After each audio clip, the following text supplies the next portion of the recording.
আসসালামু আলাইকুম। হ্যালো বন্ধুরা, H medicine and health tips থেকে সবাইকে জানাই স্বাগত। আজকে আপনাদের জানাবো ডিপ্রেশন মোকাবেলা করুন খুব সহজেই। আমরা অনেকেই ডিপ্রেশনে ভুগে থাকি, এটি কিন্তু ক্ষতিকর। তাই আমি আপনাদের এমন কিছু কথা বলবো, জানানোর চেষ্টা করব যে ডিপ্রেশন মোকাবেলা করা যাবে খুব সহজেই। চলুন জানা যাক। যদি মনে করেন আপনি ডিপ্রেশনে ভুগছেন, তবে কিছু কৌশল আপনাকে সাহায্য করতে পারে। 1. যোগাযোগে থাকুন। জীবন থেকে নিজেকে সরিয়ে রাখবেন না। সামাজিকরণ আপনার মুড ভালো রাখতে সাহায্য করবে। বন্ধু এবং পরিবারের সঙ্গে যোগাযোগ রাখলে আপনি যখনই মন মরা বা বিষণ্ণ অনুভব করবেন, তখন কথা বলার জন্য কাউকে পেতে পারেন। একটা জিনিস হচ্ছে, আপনি সবসময় মানুষের সাথে মেশার চেষ্টা করবেন। একা একা থাকা আসলেই মানসিক কষ্টকর। 2. আরও সক্রিয় হন। ডিপ্রেশন থেকে মুক্তি পাওয়ার জন্য আরও সক্রিয় হন। শরীর চর্চা শুরু করুন। এটি প্রমাণিত যে ব্যায়াম আপনার মনকে প্রফুল্ল করতে সাহায্য করে। যদি আপনি কিছুদিন ধরে ব্যায়াম না করে থাকেন, তাহলে প্রথমে 20 মিনিট হাঁটতে শুরু করুন এবং সেটা বাড়াতে থাকুন। মানে আপনি আস্তে আস্তে করে টাইমটা বাড়াতে থাকেন। 3. ভয়কে জয় করুন। কথায় আছে, ভয় নয়, ভয়কে জয় করতে হবে। যে জিনিসগুলি আপনার জন্য কঠিন তা এড়িয়ে চলবেন না। যখন মানুষ মনমরা বা উদ্বিগ্ন অনুভব করেন, তারা প্রায়ই অন্যদের সঙ্গে কথা বলা এড়িয়ে চলে।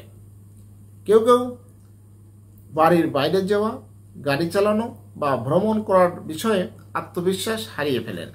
যদি এটি ঘটতে শুরু করে, তবে এই পরিস্থিতি মুখোমুখি হলে তা আরও সহজ হয়ে উঠবে।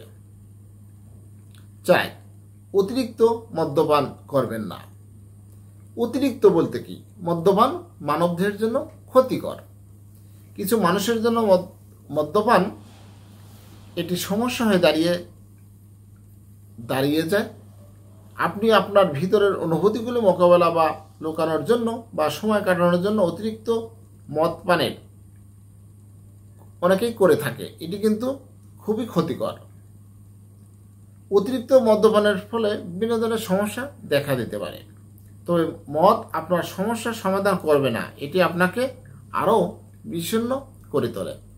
অনেকে আছে যে দেখা যাচ্ছে যে টেনশনে ভুগছে, মদ পান করছে, সিগারেট টানছে। এটা ভাবায় যে না, সে অনেক কিছু উপকার পাচ্ছে, কিন্তু আসলে এরকম না। বিষণ্ণতা দূর হবে না, আরও বাড়বে। স্বাস্থ্যকর খাবার খাওয়ার চেষ্টা করুন। এটি একটা গুরুত্বপূর্ণ বিষয়। এটা 5 নম্বর।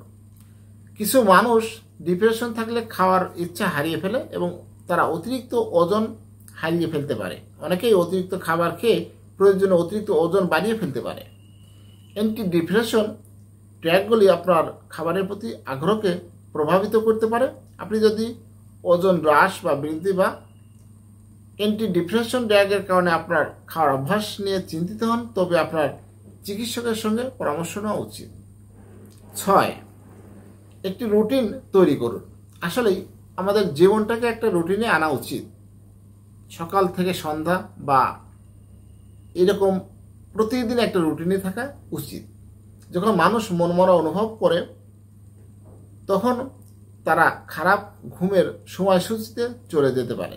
রাত পর্যন্ত জেগে থাকা এবং দিনের বেলায় ঘুমানো। সকালে স্বাভাবিক সময় ঘুম থেকে ওঠার চেষ্টা করুন এবং যতটা সম্ভব রুটিন মেনে চলুন। রুটিন না মানলে আপনার খাওয়া দাওয়ার প্রভাবিত হতে পারে। নিয়মিত খাবার রান্না এবং খাওয়ার চেষ্টা চালিয়ে যান। 7 নম্বর, ডিপ্রেশন মোকাবেলায় সাহায্য নেওয়া। যদি আপনি কয়েক সপ্তাহ পরেও মনমরা বা বিষণ্ণ অনুভব করেন, তবে বিশেষজ্ঞ চিকিৎসকের সাহায্য নিন। ডিপ্রেশনের চিকিৎসায় টক থেরাপি এবং অ্যান্টি ডিপ্রেশন ড্রাগস অন্তর্ভুক্ত রয়েছে। আপনার মানসিক স্বাস্থ্য নিয়ে কথা বলা বা সাহায্য চাওয়া কোনো দোষের বিষয় নয়। উপযুক্ত জায়গায় সাহায্য নিন এবং নিজেকে সুস্থ রাখুন। একটি সহজ করে বলতে গেলে যে আপনার জীবনটাকে সুন্দর করতে হলে অবশ্যই একটা নিয়মের মধ্যে থাকতে হবে, কিছু নিয়ম মেনে চলতে হবে, কিছু নিয়ম থেকে দূরে থাকতে হবে। যেমন ভালো কিছু আপনাকে গ্রহণ করতে হবে, খারাপ কিছু বর্জন করতে হবে, তাহলে আপনি একটা সুন্দর জীবন গড়ে তুলতে পারেন।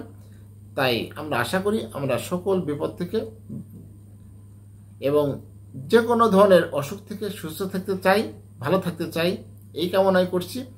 আমার এই ভিডিওটি যদি ভালো লাগে, নতুন নতুন ভিডিও পেতে আমার চ্যানেলটি এখনই সাবস্ক্রাইব করে রাখুন, লাইক, কমেন্ট, শেয়ার করুন। সবাই ভালো থাকবেন। আজকের মতো বিদায় নিচ্ছি। আল্লাহ হাফেজ।